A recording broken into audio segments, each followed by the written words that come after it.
So we're really lucky today. We've got Kate Flatley from, does all the YouTube channels on teaching and learning in regards to exam technique. Also experienced teacher, been teaching since 2007. So super lucky to have you today to talk to about exam technique. Thank you, first of all. That's what I want to say. Thank you so much. I'm really excited to be asked to take part with this. Yeah, like you said, I've taught sociology since 2007. So if you know your history, I've gone through two spec changes, one in Mm, 2008 and then in 2016. And I think with 2016, that's where I started doing the video tutorials because there was a mm, lot of questions with these new style 10 markers and mm. how to structure and how to tackle the methods in context. And a lot of people were asking the same things all the time. And that's where it came from really. And that's what I've focused on. Oh, yeah, I can sense your enthusiasm in your voice as well. I think, yes, you are a teacher, but I know you're passionate about pedagogy, and I know you've gone up the senior leadership Yeah. hierarchy as well, but you've kept your foot in within teaching and learning, which is so important. So, Yeah. obviously, as you said, you started doing them because of the spec changes, and we can't get away from the fact that, as much as we love sociology and all the wealth of knowledge, it is going to be assessed by 100% exam, and that's something that we can't, as teachers, including myself, can avoid. Basically, we can't get avoided. So the first question I'm going to ask you, obviously we want to introduce our students into sociology, we want to get them engaged. So at what point do we go, it's 100% exam, here are some exam questions. What point in the year 12 course do you sort of yourself introduce this? So what I would do is not necessarily introduce exam questions, but I would Mm, start to think about how students start to academically write. mm, So mm, getting encouraging them to structure paragraphs in such a way that they're conveying good knowledge, mm, they're applying some examples, and they're trying to show some sort of analysis, really. So mm, what we do is that we start with our basic introduction to sociology, what are our mm, theories, and we get them to write a paragraph about a theory. So we would mm, say something like, tell me some of the key words about, say, functionalist, like mm, consensus, organic analogy, and then mm, apply an example of what are those mm, institutions, how might we analyse, how might we mm, compare it, and things like that. So actually, we get them to do a paragraph structure, just a mm, basic paragraph structure to show how to hit the skills, and then we start to then build it from that. So mm, we I personally have designed my curriculum in the fact mm, that we start with research methods, probably an mm, unpopular opinion, but I start with research mm, methods because the majority of the questions on research methods are either going to be a 10 mark outline and mm, explain or a 20 marker. mm, So in my head, I'm thinking I've got lots of potential to practice a lot of 10 markers, mm. which are answered in exactly the same way, Yeah, yeah. which then students have got lots of opportunity to practice and practice and practice Mm, again and again and again. So then we can then build on it and say, okay, well, that's a 10 marker, two mhm, paragraphs. An essay is three, possibly four mhm, if you've got time, with mhm, possibly an intro, definitely a conclusion, and we build it that way. mhm, And then we start to introduce, okay, now we've got 10 markers with an item, we've got 20 markers with an item, and we build it mhm, that way. So that's in my head, I logically thought about it. So from starting with them two 10 mark paragraphs, what we're doing is we're scaffolding for the students, just giving them that little bit of guidance about how to structure an answer and taking the mystery away rather than giving them, here's a 20 marker, off you go. mm, And they're doing it blind. And, mm. you know, I think we've got to remember that these students have not got the skills in the way that we want them to write and we expect them to write. So just giving them that little bit of guidance from the beginning Mm. and thinking about how you're assessing throughout will be really, really helpful for your students, really. You said so many, thank you for that. There's so many interesting points I just want to sort of highlight there, really. I mean, first of all, you're saying you've highlighted the fact that, these students are going to come from a wealth of experience, whether they're going to be sort of equivalent level 9 English students who've experienced sociology be ready to students that may be scraping a level 4 and coming into your course, so and may have not studied sociology. So it's not just thinking about sociology, it's about literacy and how they write and scaffolding that. So that's really, really a useful point that you've highlighted. Another thing you mentioned as well was, these are your opinions, and I think that's quite highlighting there that, obviously Kate, guru of exam marking, but there are a range of ways of doing that, and these are just one of them. I sort of want to stress that at this point. The second point you said, or maybe third point that you mentioned was about sort of starting off with just paragraphs, and building up from that, and getting them to write a paragraph maybe about a theory and then building up from that. What I thought was quite interesting, and actually something similar to what I do, is start with the 10 markers. I think it's quite worth stressing that the 10 mark are really 20 markers, which are really 30 markers, and it's just more paragraphs. So I quite like that sort of, I use the word logic, that logical idea of building those essays up. And I think it's also worth remembering, over the 3 papers, there are 8 10 markers. That is a third of the marks. So actually, if you get your 10 markers right, you're winning the game, because you don't have to be getting the students to get 70%, 80% to be getting an A or an A star. The grade boundaries are often quite a lot lower. So really, I just say to my students, you've got to be at a minimum getting 6 out of 10. 6 out of 10 on them 10 markers. Anything above that is a bonus. But if you get that, you've got a really good foundation of just your basic paragraphs, and then it underpins your other questions. I just definitely 100% agree with you, and I think it's worth mentioning that it is worth a third of your marks. And I think we often sort of think to yourself, oh my goodness, 20 markers, 30 markers. We get sort of, as teachers, we think of the volume of those marks, but it builds up, doesn't it, and into those marks. And if you know your 10 markers, you know your 30 markers. So let's talk about 10 markers a little bit more, because obviously you've highlighted that. The thing about the 10 markers, we've obviously got ones without an item, ones with. I'm not going to spend much time talking about the ones without the items. I feel like as a teacher, and I'm sure other teachers would agree on that we sort of get that. It's 2 paragraphs, done. It's the one with the item that's maybe new teachers to sociology, or people that have, we haven't had much time on the new spec, in inverted commas, because of lockdown and because of centre assessed grades. How do you sort of teach and understand the 10 marker with the item? How would you convey that to your students, and how is that different from the one without the item? Yeah, well, the 2 10 markers are different. How they're similar is the fact that it's focusing on application, but you're applying in different ways. So without an item, your application is looking at one area of the spec and how does it impact other areas of the spec. Okay, so going more across the topic. With the one with the item, you're getting your application from the clue is in the item, your hook is in the item, and then you are applying your knowledge. And you've got to then read the question to just double check that there isn't application to a second part in the question as well. Okay, so it goes back down to your assessment objectives, doesn't it? About how do you convey application and what is application.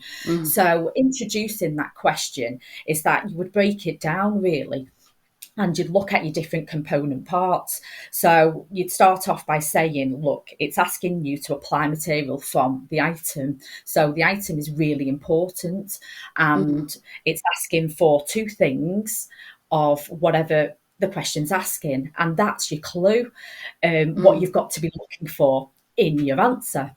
So if your question was about something about, I think there was one about was it marketisation policies? I'm trying to go back to 2018 or 2017. There was something like marketisation policies with identity. So you were looking for that in the item. So you've got to sort of tell the students, these are what you're looking for in the item. Get them to have a go. Now, this is where you might want to use either technology, or you get students to hold things up and you say to them, okay, I want you to highlight what you think are the 2 things, your 2 hooks, and use those words for the students. Find it in the item and get them to hold it up. Or you can use text to do that. And then I would then say, okay, brilliant. The majority of you have highlighted the right hook. That is hook number 1. That would be paragraph number 1. That's 2, that's going to be paragraph number 2. And then any students that highlight something different, that really, you've got to have that conversation with them as a class to say, why did you highlight that bit? What made you think of that bit? Because there are parts of the item which are either preamble or a little bit of waffle, or it's just reworded question, which actually isn't a placed hook. So in the class, have that conversation with them. Why did you get that? Is there a better hook? And then as you're going through it, you would then say, okay, now what would you write about? And this is where you can do it in pairs. You could get them to talk to each other about it, or you could get them to bullet point them down. And then another misconception or another problem that they do have is that they attach the wrong knowledge to the wrong hook. They might get them the wrong way round. So I think there was one 10 marker which was asking about two ways in which the education system reproduced capitalism, and one of the hooks was about the reproductive and the other one was about the legitimising, and they've done it the wrong way round. And again, having that conversation with them, in the class to say, is that the best hook for that point, or can you find the better hook? And that is really something that's really important with the students, because that will make a difference in marks as well. So you've highlighted, that right hook element is so important, because ultimately they're not getting it correct. In addition, you just sort of mentioned that you sort of spend quite a lot of time sourcing those hooks and understanding before you even go into those questions, which I think, again, is so important for students, because, you might have developed the essay writing or the paragraph writing, but it's that application which is what's being assessed there as well. Interesting, like there's debate around the hook question. Do you get your students to quote the hook in their paragraph, or do you mind them doing it implicitly? I recommend them doing it. We know that they can do it implicitly, but I tell my students, examiners are human, okay, and it takes a long time to mark an exam paper, and you don't want to make it hard for them. You want to make it as easy as possible for them to give you the marks. Okay, don't make them work to give you marks, basically. So if you quote the item, you've already, the examiner's going, okay, there you go, 2 hooks, dead easy. They've got 2 hooks, 2 applications of knowledge, there's your marks type thing. So I would recommend that they do. I also get the students to thinking about the item as well. Once you've had a go at it, get the students to have a go at writing their own item. So give them a question and say, okay, what would be the item? And then swap it with the person next to them and say, okay, can you find the hooks? So then they really understand why the hooks are there. Put yourself in the mind of an examiner, and these are little activities that build your lesson. I'm stealing that one. It's a really good idea. And it's labour saving for you. You don't have to sit there writing hooks as a teacher, on a Sunday evening. You've got the students to do it. You get the students to do it, and they get quite nasty. They get hide them and stuff like that.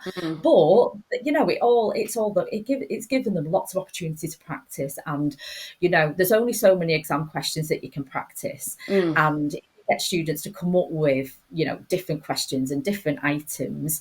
You are preparing them for the unknown, really, aren't you? Yeah, definitely, and I think that's worth mentioning.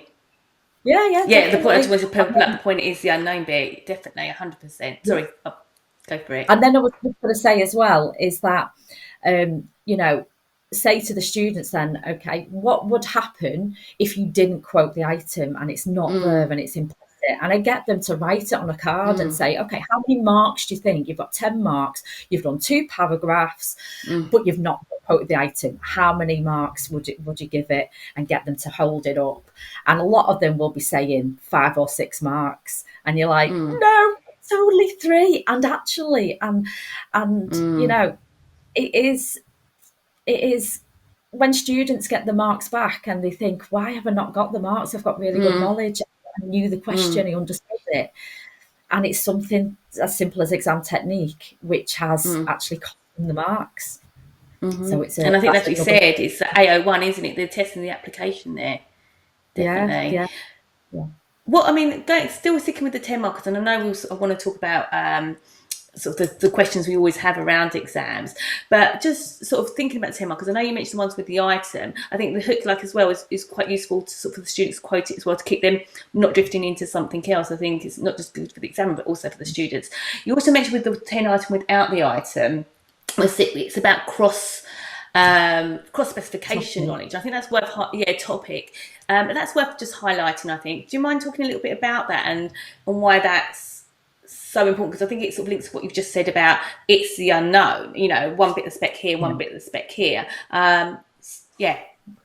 So these are that the 10 mark outline and explain. They're the ones that you are either going to see as a research method or theory method, should I say, or from one of your topics, really. So you will start to see as you're going through that there will be links that are quite obvious, if that makes sense. So like for example if you're teaching family and households and you're doing the division of labour topic, that first couple topic, or you know, roles in the home, and it starts to mention about legislation changes, there you go, you've got a really obvious topic or cross topic link there. So immediately you could have a go at saying, okay, how has that impacted that, and then let's have a go at doing a paragraph.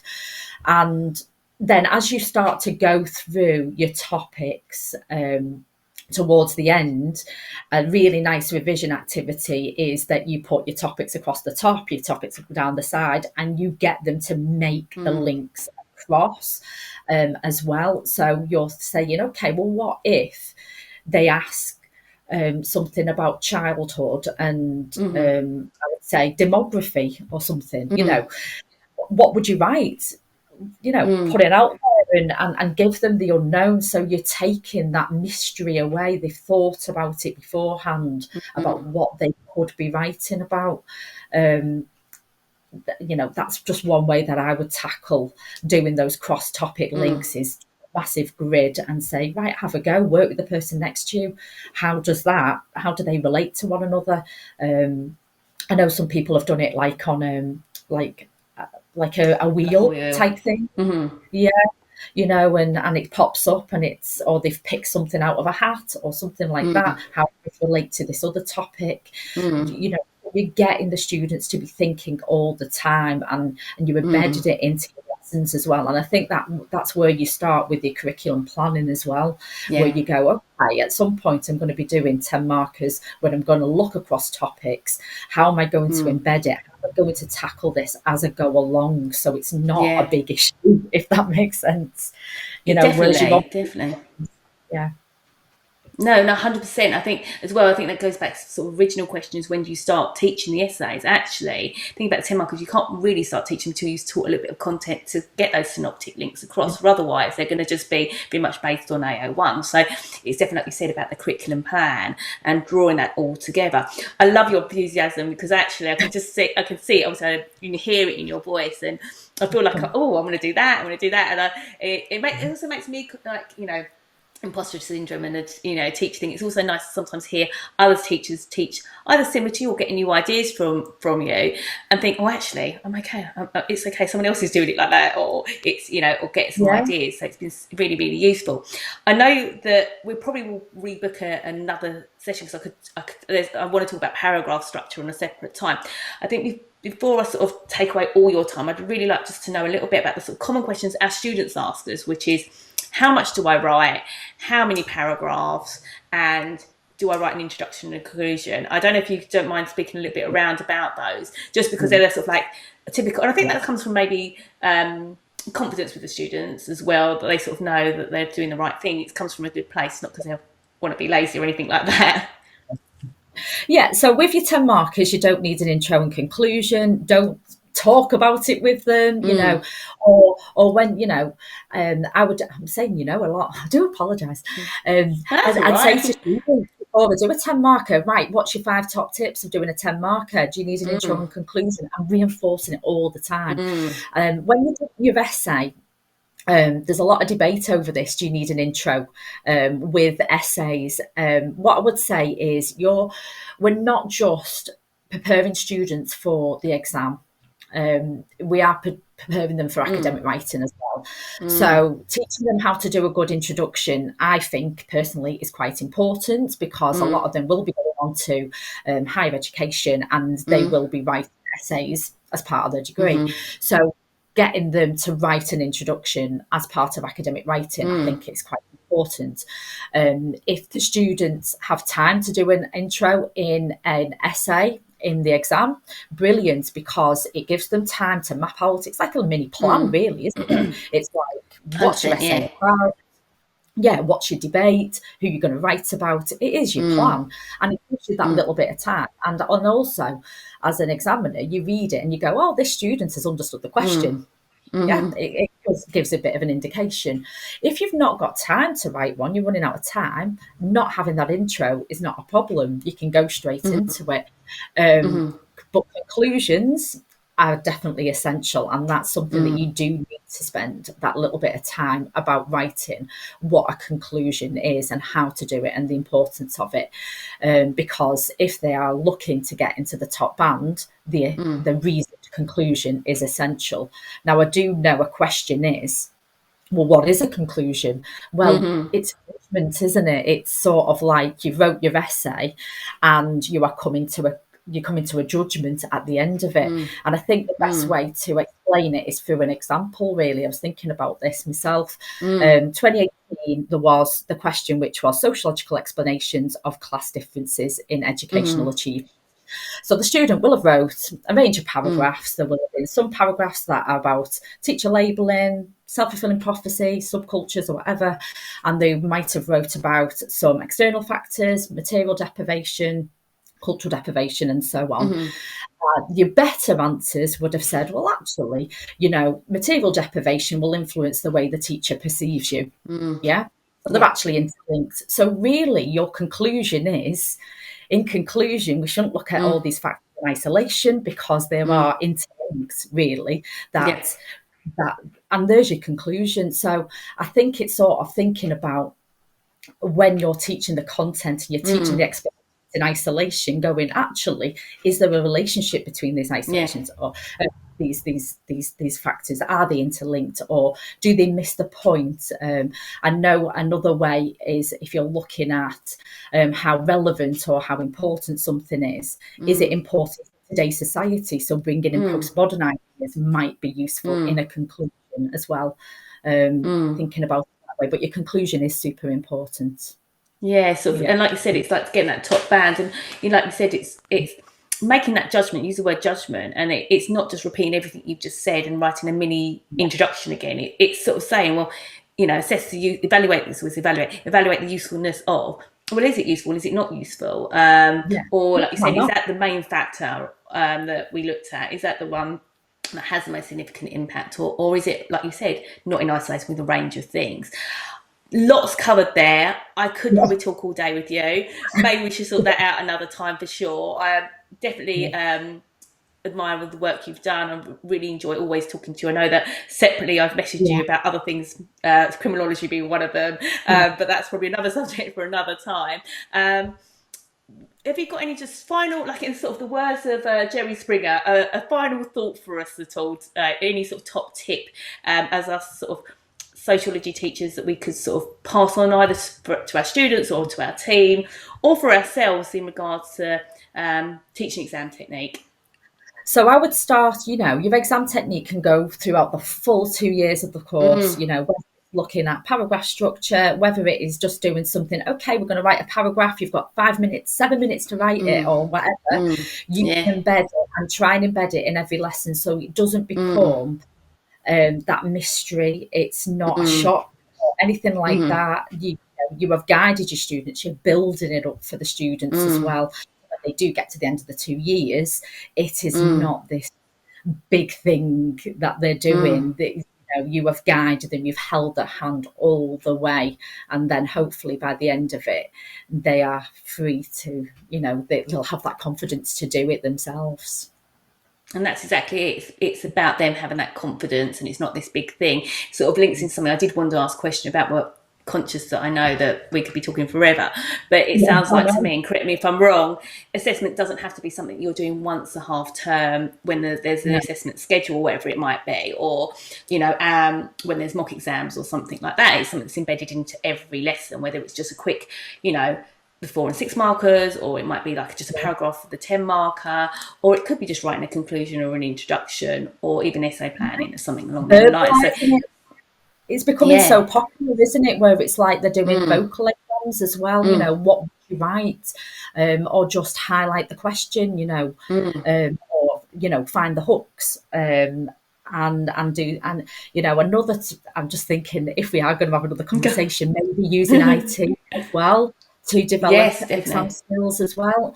IT is such a powerful tool. There's some really fabulous interactive resources that you can be using at the moment to embed exam skills and also allow them to practice and share student answers and peer assess and things like that. So there's a lot of Oh, scope that we can definitely. talk about Do you know what? creativity. Technology is something that I definitely need to know more about. I'm a bit of a technophobe myself, so that's something I'm going to definitely bookmark you from that in for that in the Yeah, future. So, what I want to say this moment, I'm sure the other teacher will agree with me on this, is thank you for your time. Thank you for sharing resources as well. And thank you for, just, talking about things that I know if you're a lone person department, these are things that potentially you might go through your yeah, head, and actually sometimes it's just nice listening to someone else that's working through those processes. absolutely. It might be stuff they already know. Yeah. So thank you ever so much, Kate, and have a lovely day. And thank I you. will do. And you too. Thank you so Thank much for you. inviting Take me. care. Thank you. Have a good Bye. day. Bye.